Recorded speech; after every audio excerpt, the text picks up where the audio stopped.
A woman is about to give birth. There is no hospital, no doctor, no painkillers, just a cave, some dirt, and a man who is absolutely no help whatsoever. 300,000 years ago, having a baby was one of the single most dangerous things a human could do. And somehow, you're here, which means every single one of your ancestors survived it. So how?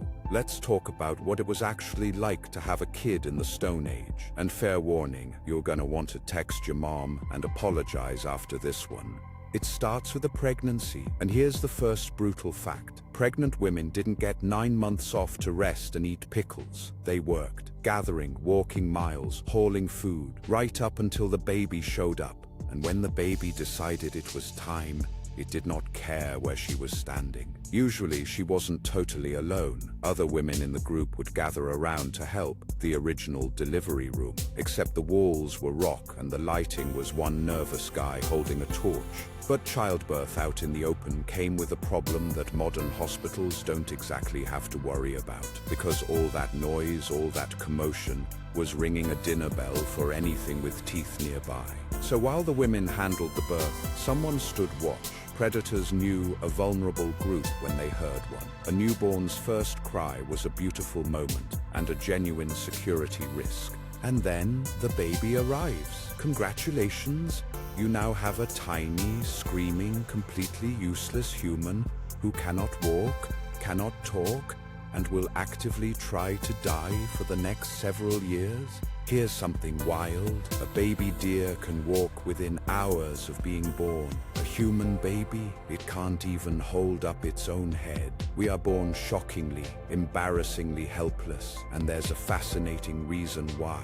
It comes down to a design flaw in the human body. When we started walking upright and growing giant brains, two things collided in the worst possible way, and it nearly made having babies impossible. Walking upright made human hips narrower, but our brains kept getting bigger. So you've got a big-headed baby trying to exit through a smaller door. Evolution's solution? Kick the baby out early, before its head gets too big. That's why human babies are basically born unfinished. Every other animal bakes fully. We ship early and finish assembly on the outside, which means one thing for the parents.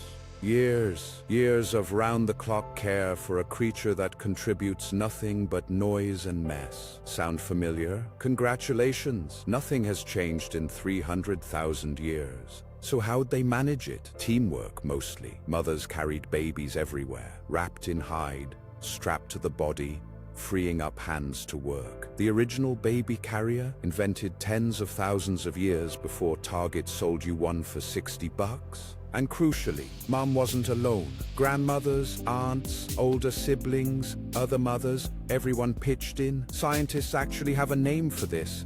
It's called alloparenting. The whole group raises the kid. In fact, one big theory says grandmothers are the secret weapon of the human species. A grandma who helps feed and mind the kids means more kids survive. We might literally exist because of helpful grandmas. But surviving birth was just level 1, because the moment that kid could crawl, the world turned into a horror movie of things trying to kill it, and ancient parents had zero baby gates. Poisonous plants, bugs, snakes, fire, cliffs. A prehistoric toddler was a tiny disaster tornado with no sense of danger. And the no you tell your kid today, that word had to be learned the hard way for thousands of years. The lucky ones learned by watching. Kids copied adults constantly, mimicking how to find food, use tools, stay away from the things that bite. Childhood was basically one long, high-stakes apprenticeship.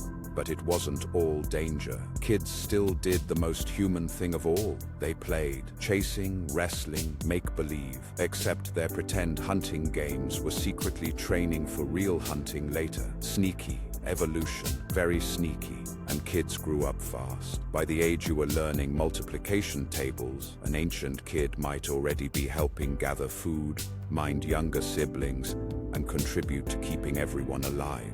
So picture the whole thing: a birth in a torchlit cave, guarded from the dark, a baby born helpless on purpose, and then an entire group, parents, grandparents, siblings, the whole tribe, pouring years into keeping that fragile little life going. Not because it was easy, because it was everything.